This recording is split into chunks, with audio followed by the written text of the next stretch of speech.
ফিলিস্তিন ও লেবাননের পাশাপাশি সিরিয়ায়ও অব্যাহতভাবে বিমান হামলা চালিয়ে যাচ্ছে ইসরায়েল।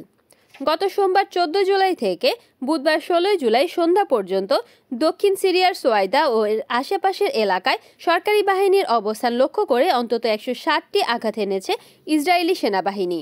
সিরিয়ার প্রতিরক্ষা মন্ত্রণালয় এবং দামেস্কের প্রেসিডেন্ট প্রাসাদের একটি অংশেও বোমাবর্ষণ করেছে আইডিএফ। কয়েক ডজন বা তারও বেশি সিরীয় সেনা নিহত হয়েছেন এই হামলায়। আইডিএফ জানিয়েছে সিরিয়ার বাহিনীকে সোয়াইদা থেকে সরাতে এবং সিরীয় দ্রুজদের জন্য স্বায়ত্তশাসন নিশ্চিত করতে অনির্দিষ্ট সময়ের জন্য সামরিক অভিযান চালাতে প্রস্তুত রয়েছে তারা। এদিকে সিরিয়ার স্বাস্থ্য মন্ত্রণালয়ের বরাতে আনাদোলো এজেন্সি জানিয়েছে বুধবার সিরিয়ার রাজধানী দামেস্কে ইসরায়েলি বিমান হামলায় কমপক্ষে 3 জন নিহত এবং 34 জন আহত হয়েছে।